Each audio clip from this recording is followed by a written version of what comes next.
Geçimini sağlayamadan Başbakanlık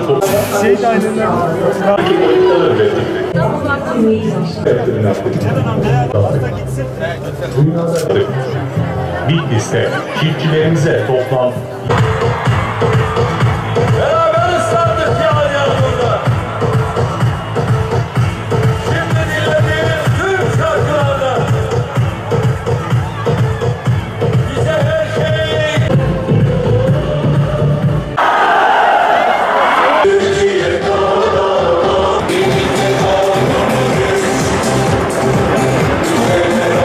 Bediüzzaman Said Nursi'nin şehri Bitlis. Seni gönülden selamlıyorum. Hüdanın cennetidir şehri Bitlis. Cihanın zinetidir şehri Bitlis. Gönüller mihnetidir şehri Bitlis. Bugün Bitlis yeniden bir tarih yazıyor. Bitlis hükümetine, sandığa, demokrasiye, başbakanına bugün bir farklı sahip çıkıyor. 30 Mart seçimleri Türkiye için, milletimiz için, Bitlis için inşallah hayırlara vesile olsun. Uğrunda rükû eğiliriz.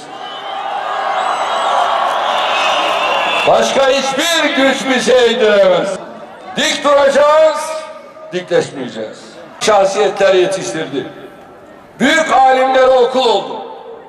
Müştak Baba'yı, Mevlana Abdurrahim Bitlisi'yi, Fahrettin Ahlati'yi, Mevlana İdris-i Bitlisi'yi, küfrevi hasretlerini burada rahmetle, minnetle yad ediyor. Hele hele Hizan'ın Nurs köyünde doğan yiğitliğiyle, vatanseverliğiyle, geride bıraktığı eserleriyle hep minnetle alınan Bediüzzaman Said Nursi'yi bir kez de burada rahmetle yad ediyorum. Said Nursi'nin doğduğu köyün, Nurs köyünün ismini 1960 yılından sonra biliyorsunuz Kepirli olarak değiştirmişlerdi. Biz İçişleri Bakanlığımıza talimatı verdik. Gerekli düzenleme yapıldı. 3 Temmuz 2012'de Nurs köyüne tarihi ismini iade etti. Sırada Norşin var.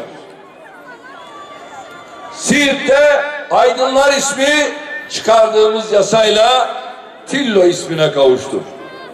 Şimdi de çıkaracağımız yeni bir yasayla Gür Oymağı eski ismine, tarihi ismine kavuşturacak, Norşin'i artık resmi hale getireceğiz. Kendi ülkesinin tarihini bilmeyen CHP ve MHP tarafından bu konu çok istismar ediliyor. İşte yer isimleri Cumhuriyet'in kuruluşuyla değiştirilmedi. Yer isimleri ağırlıklı olarak 27 Mayıs 1960 ihtilalinin ve 12 Eylül 1980 ihtilalinin ardından değiştirildi. Şimdi biz isimleri iade edince bunu CHP, MHP başka yerlere çekiyorlar. Şimdi burada ne oldu? 5 parti birleşti mi? CHP, MHP, BMP, DP, bir tane daha DSP. 5 tane. 5'i bir yere getir. 40 çürük yumurtadan bir sağlam yumurta olmaz. Biz 27 Mayıs ve 12 Eylül'de insanımıza yapılan bir zulmü ortadan kaldırdık. 50 yıl öncesi isimleri iade ediyoruz. Böyle isimlerle, şunlarla, bunlarla uğraşmak küçük insanların işidir. Biz büyük bir devletiz. Büyük devletler böyle şeylerle uğraşmaz. Bunlara takılmaz. Detay konular üzerinden insanlara zulmedilmez. Biz büyük düşünüyor, büyük adımlar atıyor, kardeşliğimizi pekiştirecek, devletle milleti daha muhabbetle birbirine kucaklaştıracak reformlar yapıyoruz. Hizan ilçesinin Nurs köyünde doğdu. Burada ve başka illerde eğitim aldı. Birinci Dünya Savaşı'nda milis kuvvetlerine katılarak düşmana karşı bu toprakları kahramanca o da savundu. Esir düştü. Sibirya'da esaretten kurtuldu. Ülkesine döndü ve eserler yazmaya başladı. Said Nursi'ye çok zulmettiler. Çeşitli bahanelerle, çeşitli iftiralarla tutukladılar. Mahkum ettiler. Hapishanelere gönderdiler. Bütün ömrü hapishanelerde sürgünde geçti. Eserlerini yasakladılar. Ders vermesini yasakladılar. Talebelerine çok zulmettiler. Ama Said Nursi hak bildiği yoldan dönmedi. Asla ve asla eğilmedi. İnançlarından, ilkelerinden, değerlerinden asla taviz vermedi.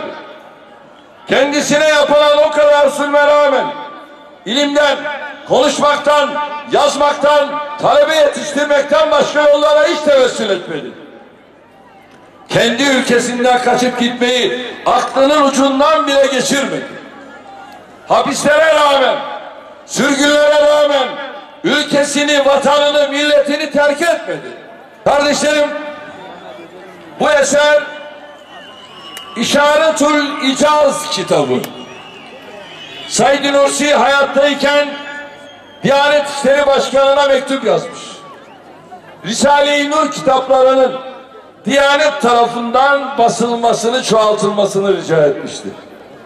Maalesef Said Nursi'nin bu talebi yerine getirilmedi.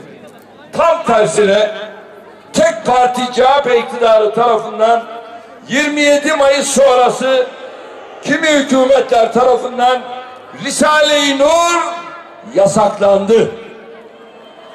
Basılması, dağıtılması, okunması engellendi. İşte biz Said Nursi'nin o arzusunu yerine getirdik.